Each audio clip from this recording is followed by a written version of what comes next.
Hi HR Nation, it's Chris Rainey. Welcome to HR Leaders, the show where we interview today's most successful and innovative HR practitioners 5 days a week. Today we have a special guest. We're joined by Robin Everhart. Robin is the Senior Vice President and Chief Diversity Officer at Cintas Corporation. Welcome to the show, Robin. How are you?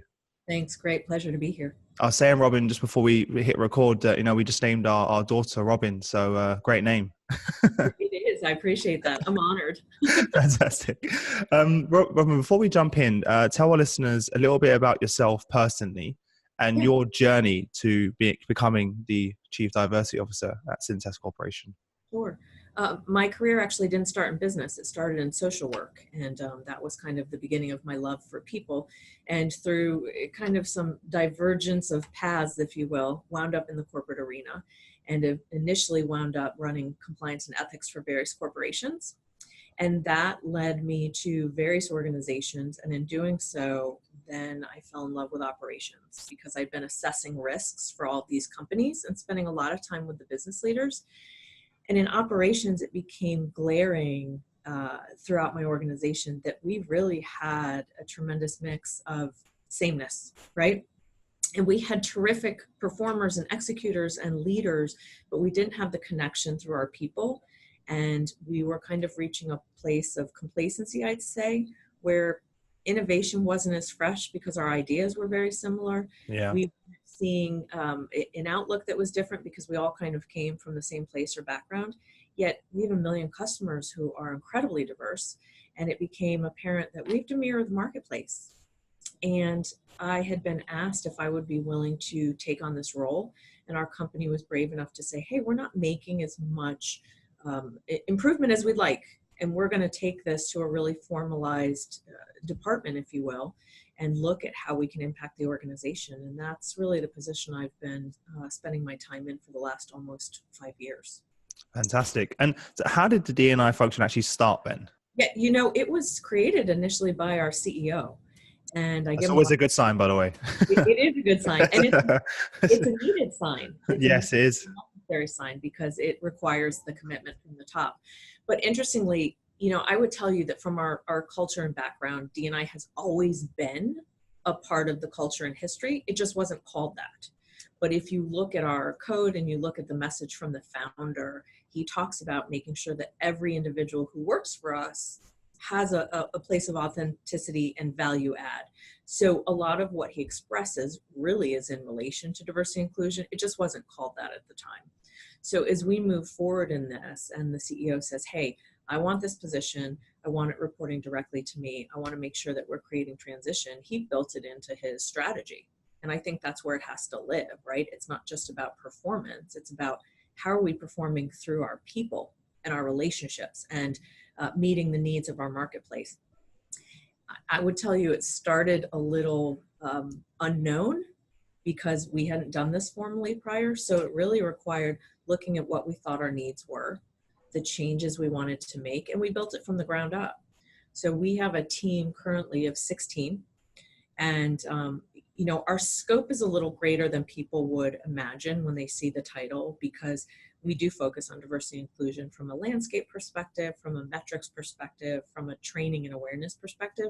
But we've got arms, if you will, of talent acquisition, training and development, so that we can really make a holistic impact that really transitions the organization from the standpoint of how are we hiring people? Are we making decisions through a biased lens and deciding I'm not going to hire that people because I don't understand them, even though they may be highly qualified and bring something amazing to the table.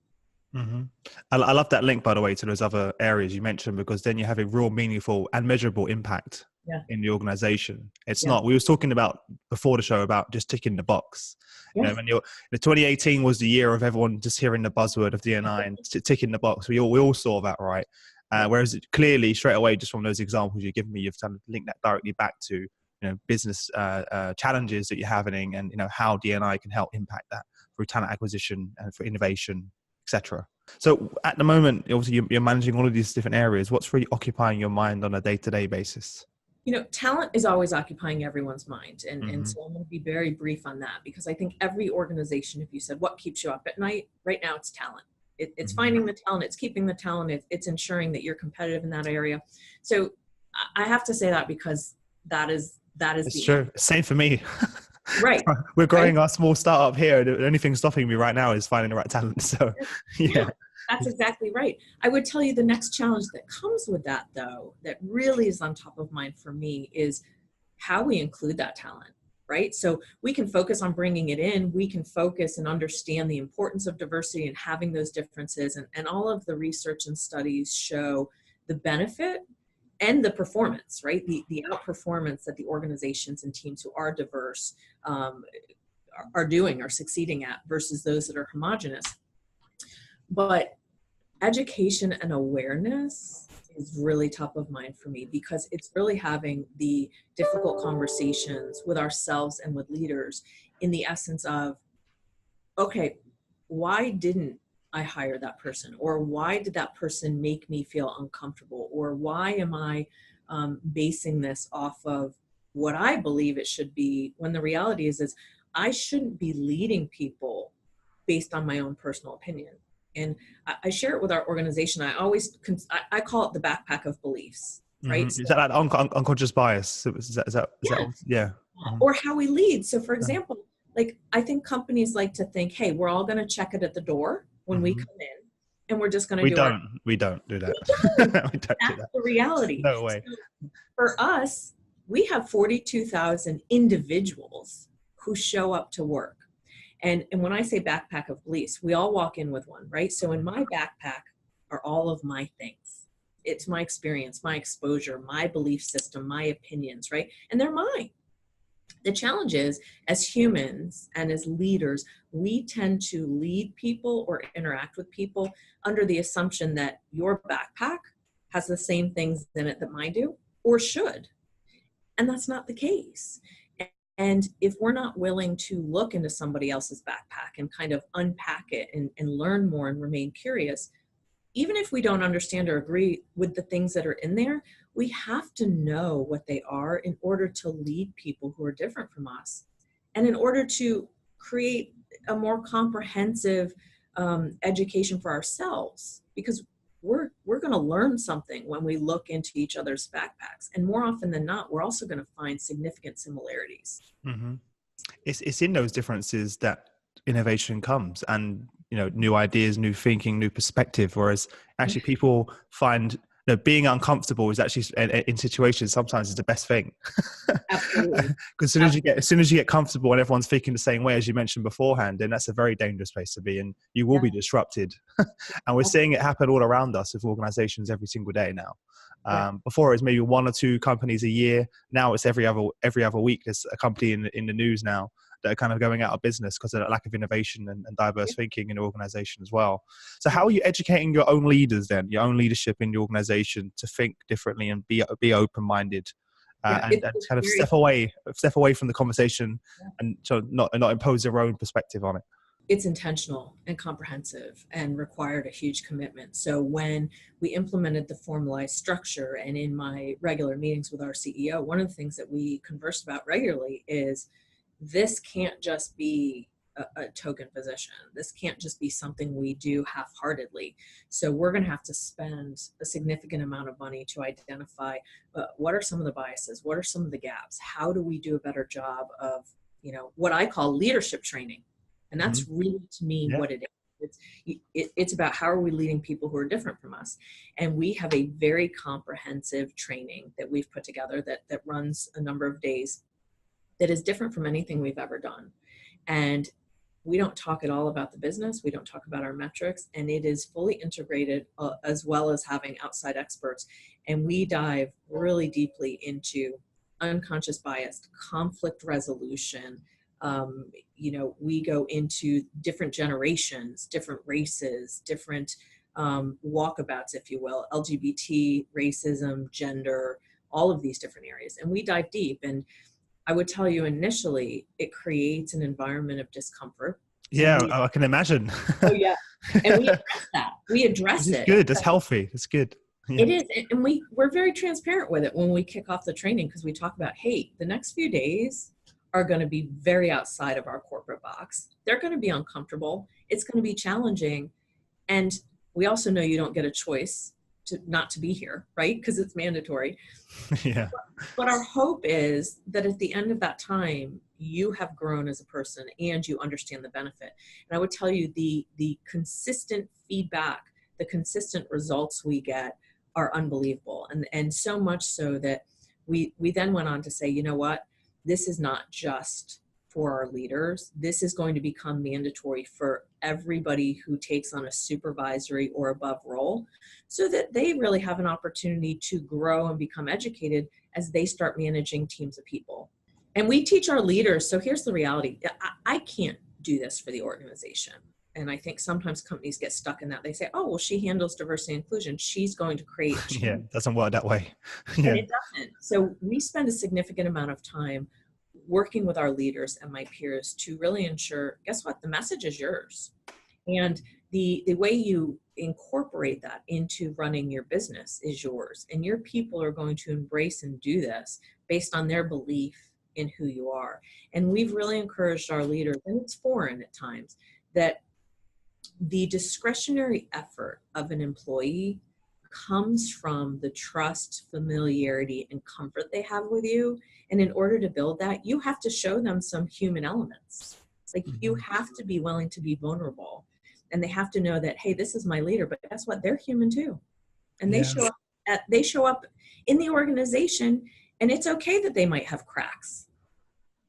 Yeah. So it's a different approach. It's very important as well. And the more I found that now, as a leader myself over the years, the more vulnerable I became and the more open I was with my leader, my employees, the better results I had, the more engaged they were. They came to me with problems. They came to me with ideas. They weren't afraid to challenge me, which is healthy. Again, I want people to challenge me and to help me improve as well. And unless you are open to that and you show that you're open to that, then it doesn't happen. And then it becomes a very unhealthy relationship that you have. Could you share some practical examples of some of the activities that take place during those meetings and those workshops you have with the leaders? So one of the exercises we do that I would say generates discomfort for some, not for all, but then leads to really healthy dialogue is we do what's called a walkabout exercise, and we split the individuals into small groups, and we have these sections of the room that we've identified 5 or 6 key areas. And these could change because you could have 100 of these, but we've identified ones that we feel are really applicable for our organization. So we have generations, disability, race, LGBTQ, but we have these different areas of information, if you will. Yeah. And we have all of these facts and figures, as well as individuals who are sharing their personal stories, right? So not only are they being educated in an area they may not know a lot about, right? So I'll use LGBT as an example. We have some employees who are very familiar with it, who identify with it, who either have friends who are, they may be family who is, and this is not a foreign conversation to them. We have others that don't even know what the letters represent. Could you, just for the listeners that are listening, for someone who may not or be aware of that, could you let them know what that is too? Just in case. Yeah. Just for listeners. There's a ton more letters, but LGBT, it really refers to lesbian, gay, bisexual, transgender, and then the letters go on from there, right? PIA and yeah. So it's really talking about individuals from an identity standpoint as well as a sexual orientation standpoint, and those can be foreign to people who haven't experienced it. And we spend time, regardless of what your beliefs may or may not be, we spend time simply educating our employees on what those letters mean and the difference between identity and sexual orientation and somebody's comfort level with it. And then we have individuals who have chosen to share examples of, hey, this is how I've been excluded. This is why I haven't shared any of my personal life with people, right? So we had one gentleman who was willing to share, hey, I've been with this organization for over a decade. And it wasn't until last year that I actually shared that I'm gay. Wow. Right? Wow. And his message in saying that wasn't a dig at the company. He shared it because he wanted other people to know, hey, that was a mistake. Because by withholding who I am and who authentically I am, I missed out on a lot of conversations that it could have been included in because I didn't know how people would respond. Mm. And so we have those conversations, and the most important piece is what happens afterwards, because after people have gone through these walkabouts, as I call them, we come back together as a large group and have a very, very in-depth conversation about, hey, what'd you take away from that? What was most shocking to you? What did you learn, or what additional questions would you have? And all of a sudden you see individuals who for the first time have seen something through a different lens than they have, who are raising their hands and saying, I really had no idea that I at times make decisions about whether or not I'm going to hire a female because I have assumed, based on either the fact that she has a family or the physical demands of a job, that she wouldn't want it. Yeah.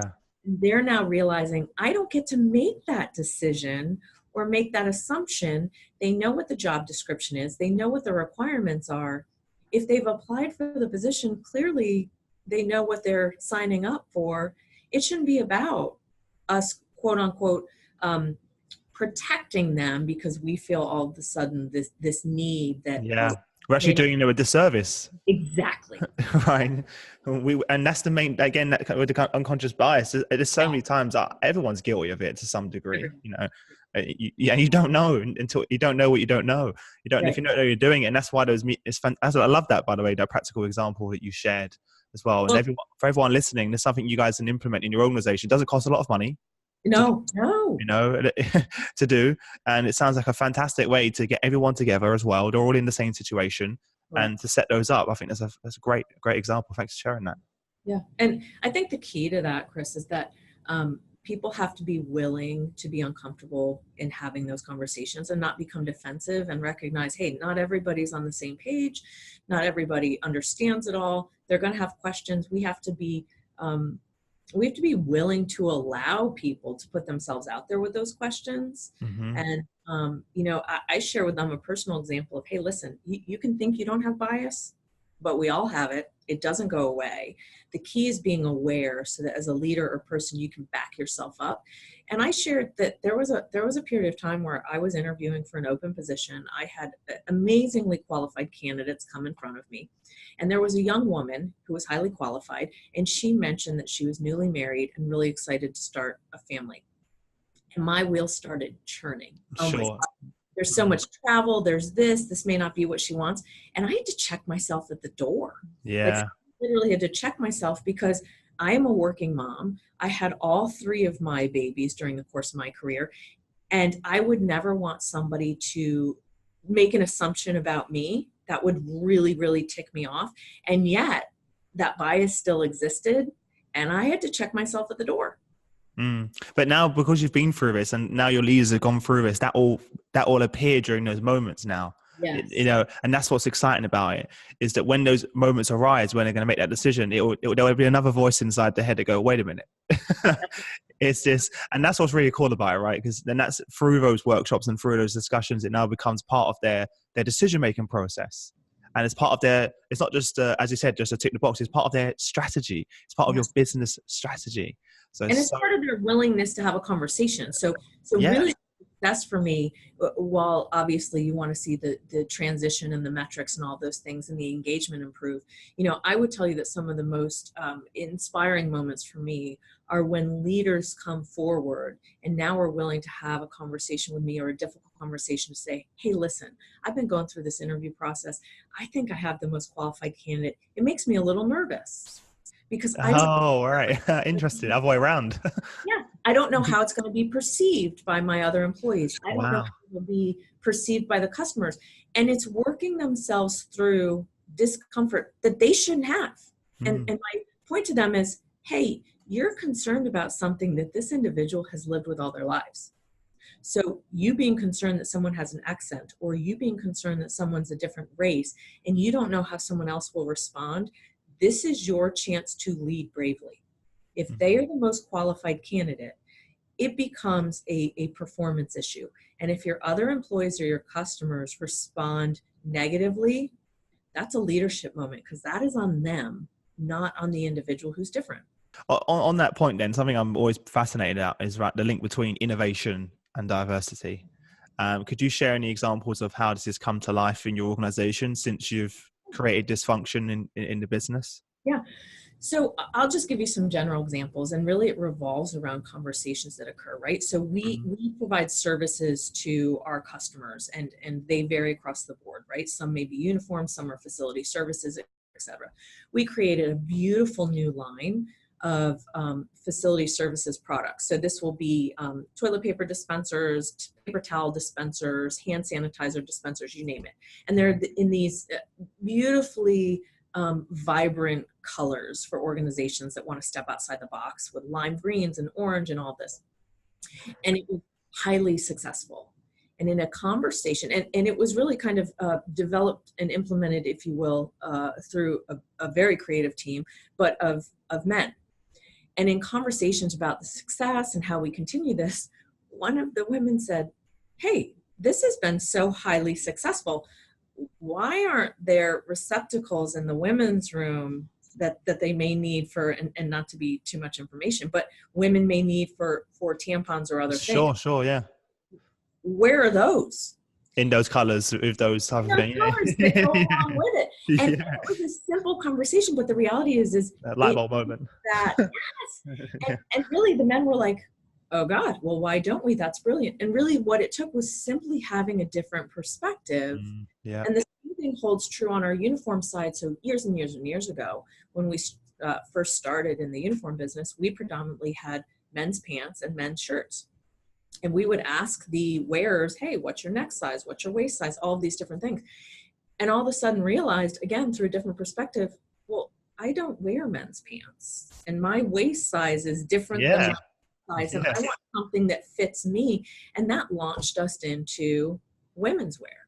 So it really takes being willing to listen, but having individuals who have different experiences, different lenses, are willing to challenge the ideas of the status quo that create these new offerings. And listen, not every idea, not every differing opinion is going to land successfully, but having those conversations is what generates this creative, innovative ability to move forward. Yeah. What makes me smile is when I ask that question to a lot of the leaders outside of the podcast, like customers, and you just shared a great moment with the woman coming in saying, "Why are those not in the ladies' room?"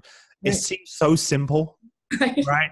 But because again, those guys are just sitting in that room themselves with their male perspective of where they are, it just wouldn't occur like that.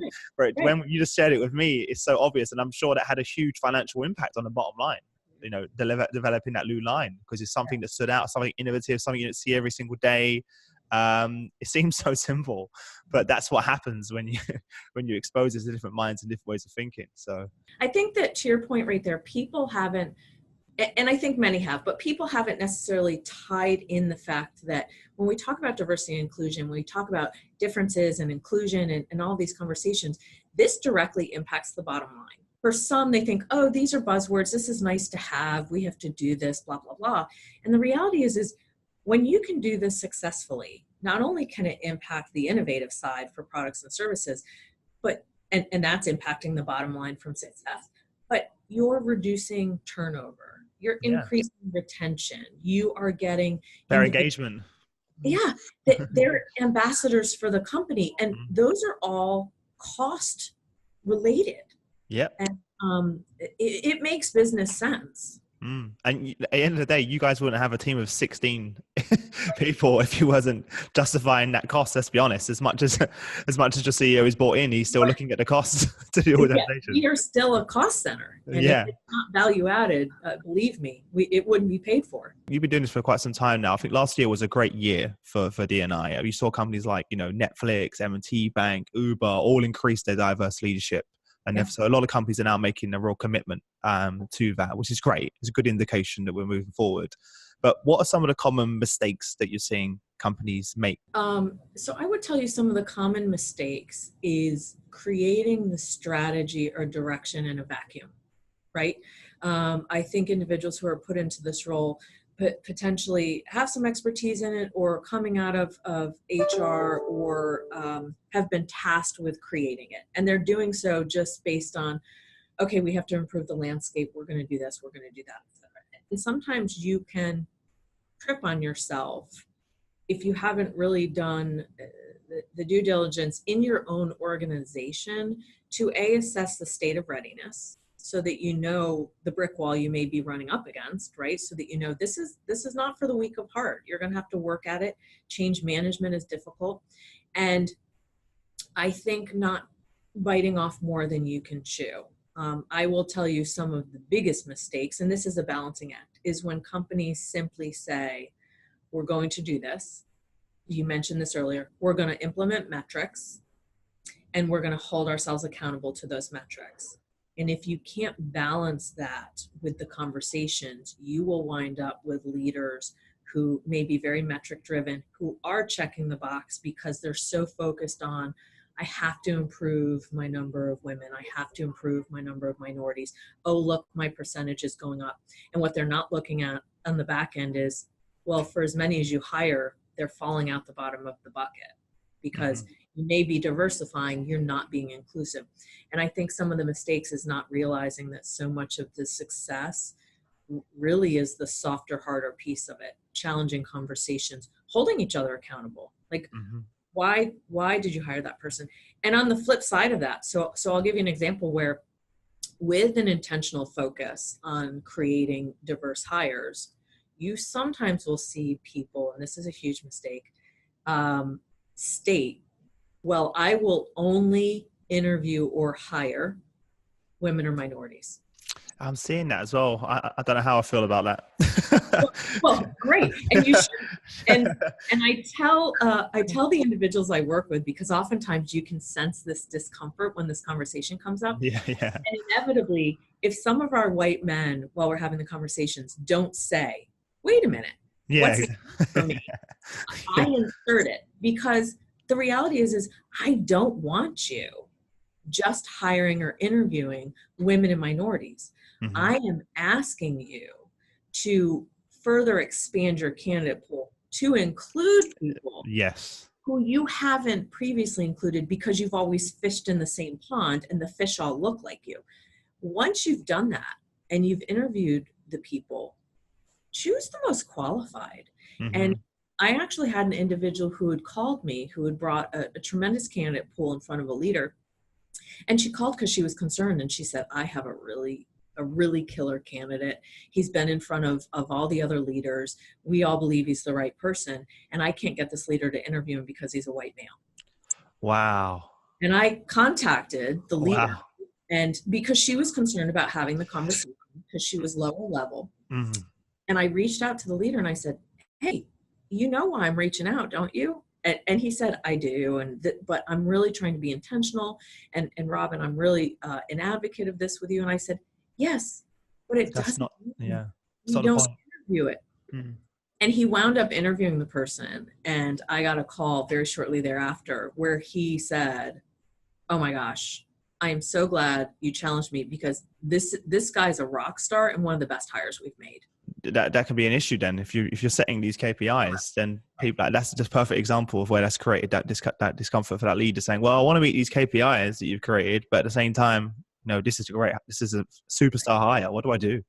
And that comes down to ensuring that the metrics you're setting are for guidance, right? And that you're not getting stuck on them, because this is not going to happen overnight for companies. This is going to be a journey, if you will, and it has to become a strategy. So for example, one of the ways I look at it is, having been in ops prior, we created a 3-year strategy, right? D&I shouldn't be any different. Talent acquisition shouldn't be any different. We should be looking at our marketplace and our workforce planning and the needs of the company and where we may be deficient or have opportunity, and create a 3-year strategy of, okay, let's be more intentional about talking about individuals in succession planning who maybe we haven't paid attention to. Let's look at other ways to hire.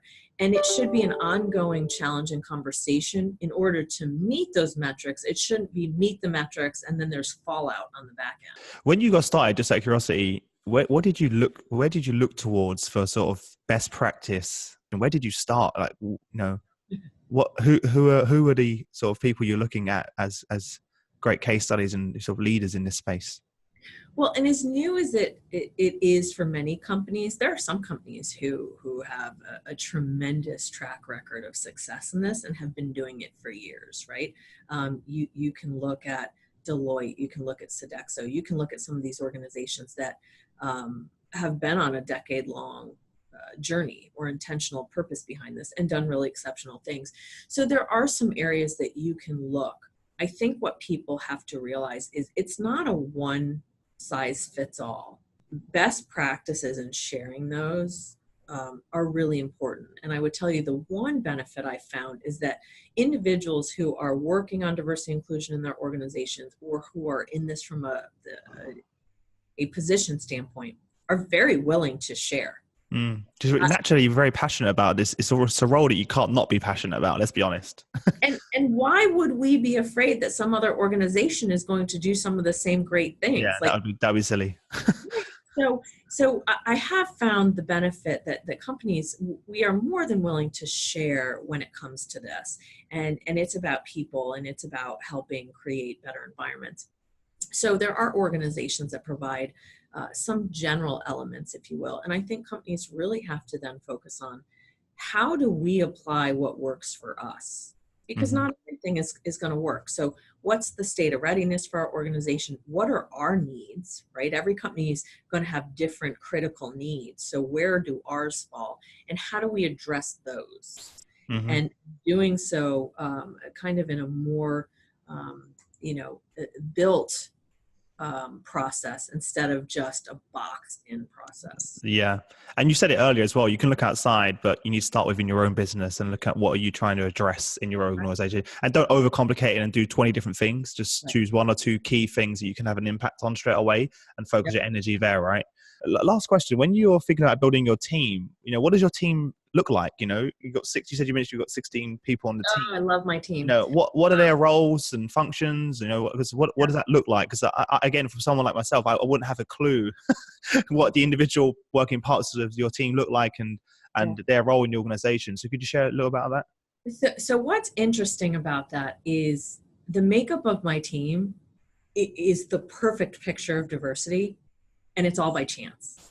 Really? Wow. Okay.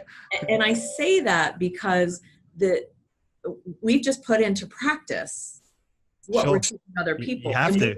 Yeah. What it's resulted in is this tremendously diverse team. And how our team is structured essentially is individuals. So we have data analysts, right? So of course they're going to continue to look at turnover and trends and all those things because they are important, right? We can't dismiss that piece of it.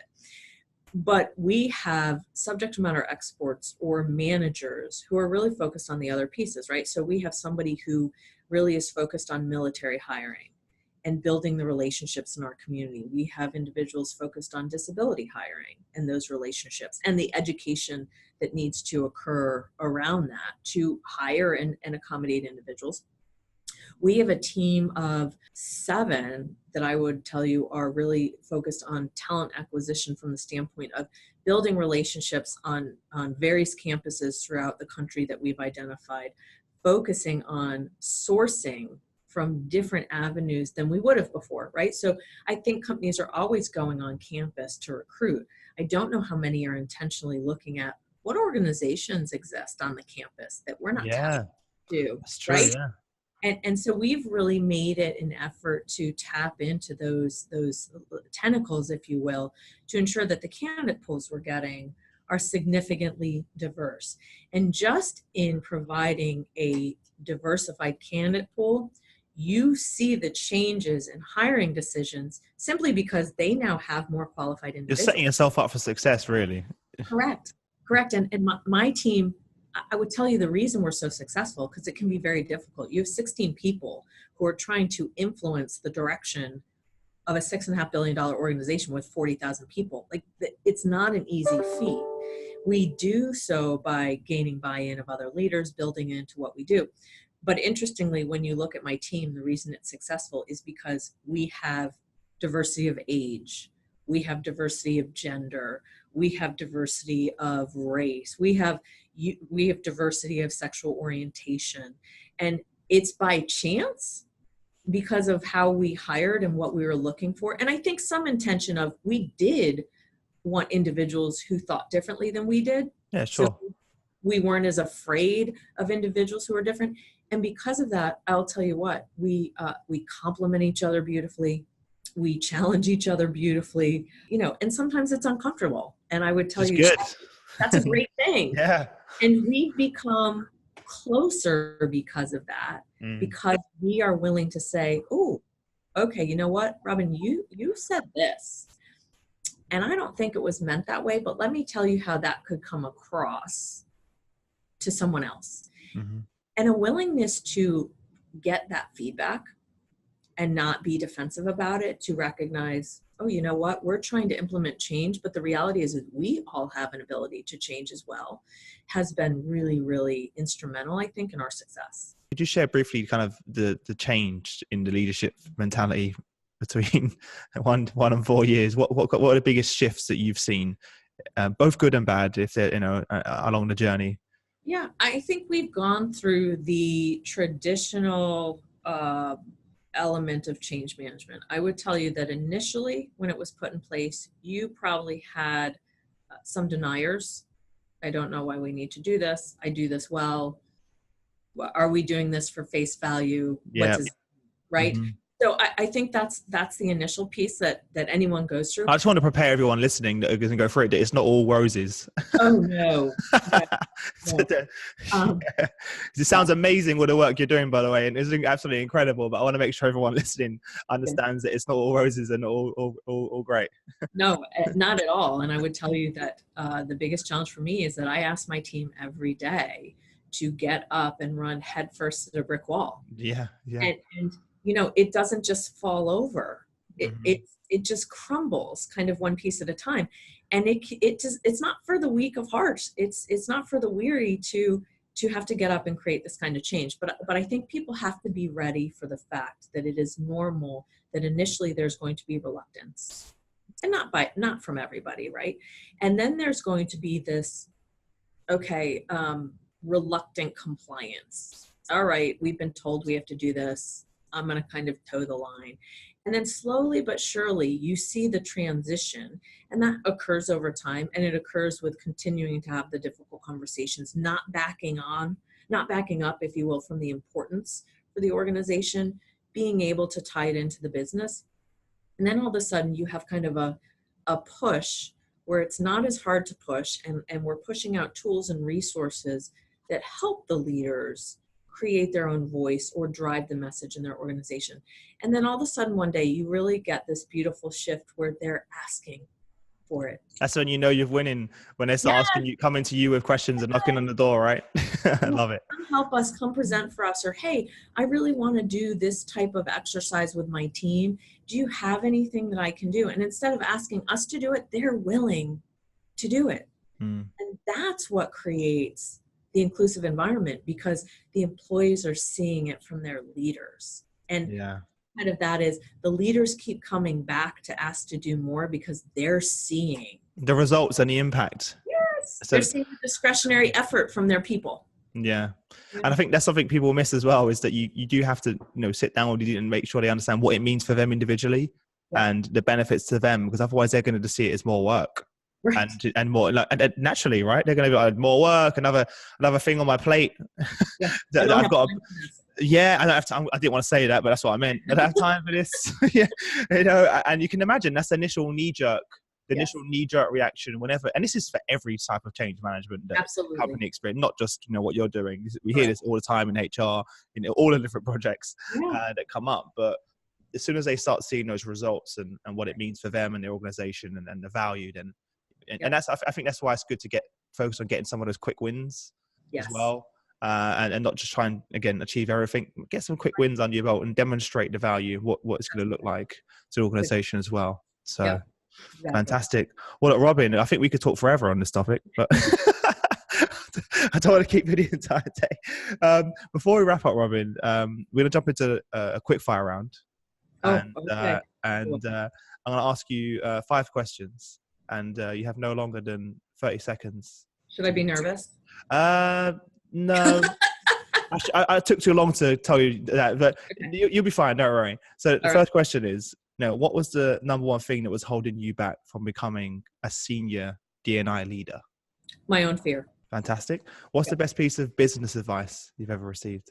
You have to be willing to make mistakes. Yeah, otherwise you're not innovating and you're not challenging yourself. Fantastic. What's one book you'd recommend to our audience and why? The Book Thief. It's totally non-work related, but it's just an incredible story. It is one of the few books you'll ever read, and the narrator is the Grim Reaper. The narrator is death. Oh, wow. So it's a totally different perspective that you're gaining, and it's really from the perspective of when it's time for me to come take your life.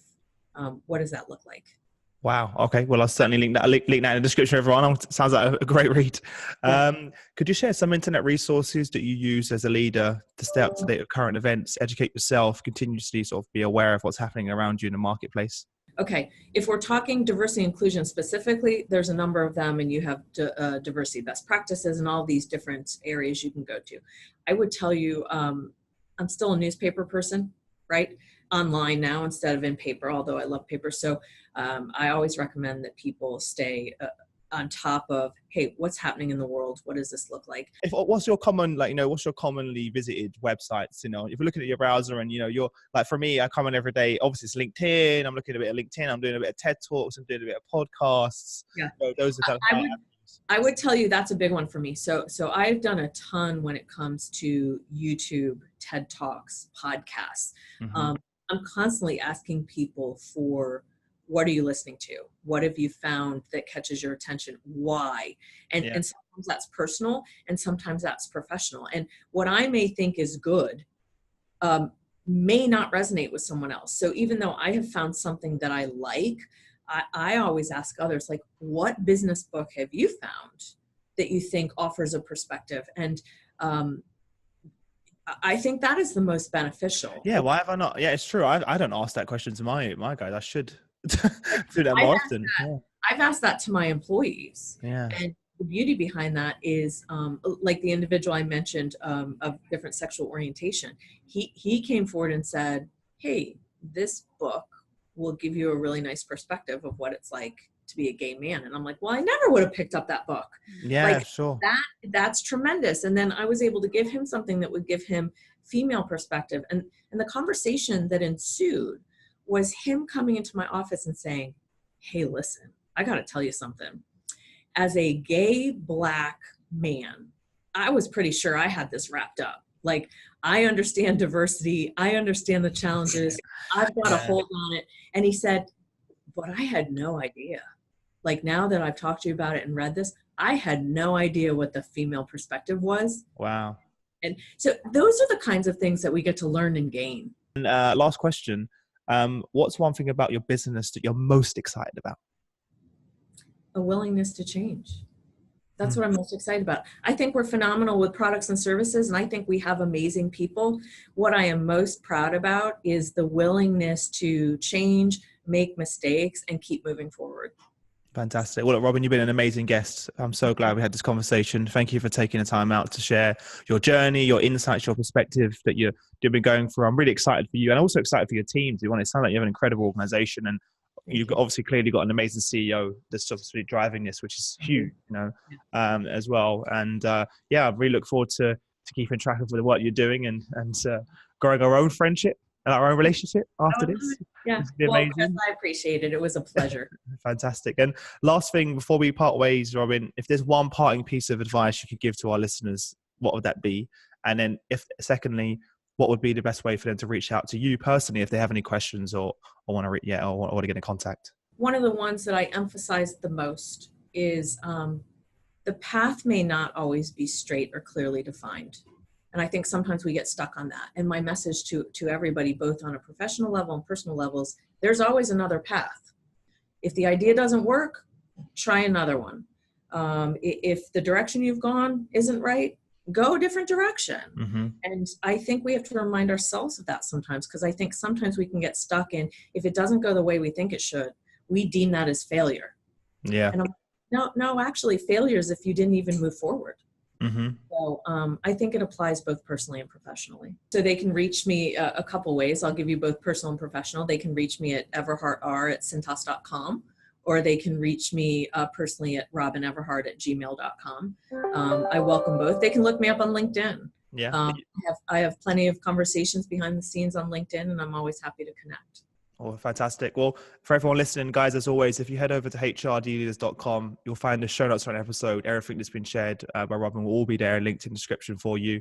Robin, thanks again for sharing your insights with HR Nation today, and I wish you all the best until we next speak. You too. Thanks so much.